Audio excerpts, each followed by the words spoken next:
청각 장애를 지닌 가족들과 살고 있는 11살 소녀 보리는 가족 중 유일하게 소리를 듣고 말할 수 있는데 왜 나만 가족과 다른 모습으로 태어났을까 고민하며 소리를 잃고 싶다라는 소원을 빕니다.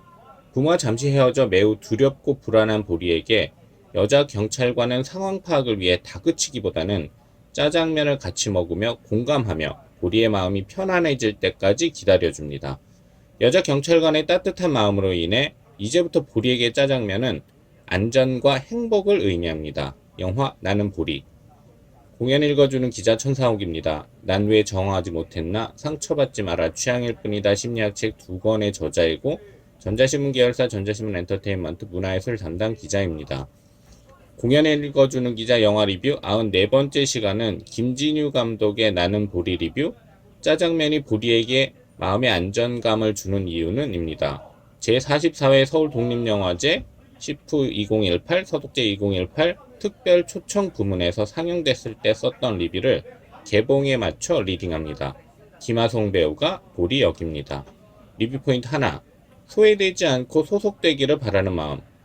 영화 나는 보리에서 보리는 말을 하지 못하는 가족처럼 본인도 말을 하지 못하기를 바랍니다. 보리가 왜 그런 마음을 가지게 되었을까요? 어떤 아픔과 고통이 있으면 그런 마음이 드는지 보리의 입장에서 생각할 필요가 있습니다.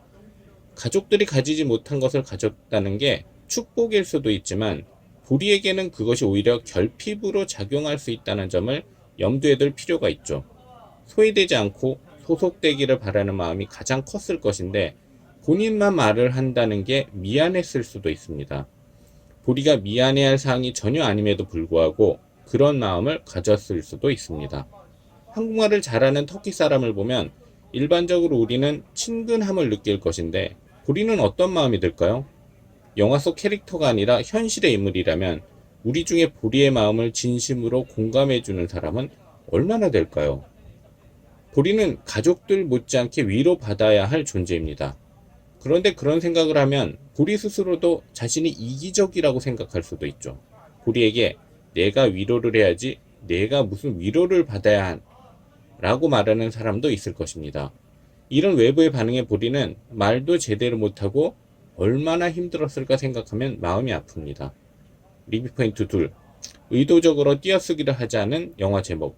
영화 나는 보리는 나는 보리라고 띄어쓰기를 하지 않고 나는 보리라고 제목을 붙였었습니다. 의도적으로 띄어쓰기를 지키지 않음으로써 오히려 제목에 더욱 집중하게 만듭니다. 띄어쓰지 않고 연결해 쓴 제목은 연결되기를 바라는 마음을 담고 있다고 느껴집니다.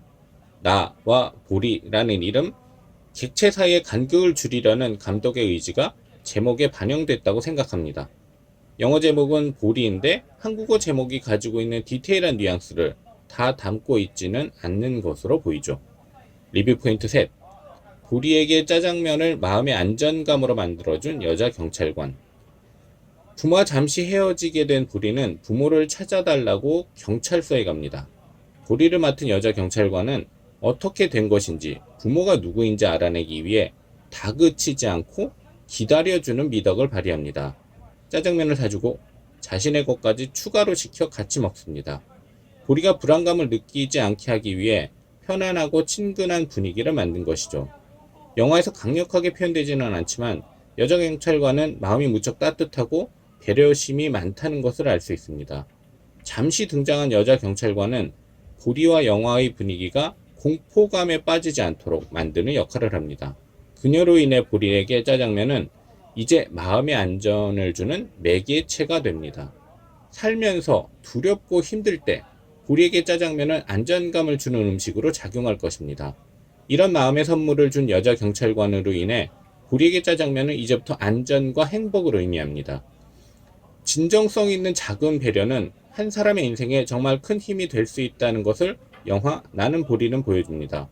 보리의 사춘기, 보리의 성장기 속에서 보리와 관객들에게 전달한 여자 경찰관의 따뜻한 마음의 위로는 영화가 끝난 후에도 긴 여운으로 남습니다. 공연 읽어주는 기자는 전자신문 엔터테인먼트 기사 사이트와 네이버 포스트, 전자신문 엔터테인먼트 채널을 통해 글로 보실 수도 있습니다. 지금까지 사연 읽어주는 라디오 고정 게스트 되고 싶은 천상욱이었습니다. 여러분이 행복하고 자유롭게 사시기를 응원합니다. 고맙습니다.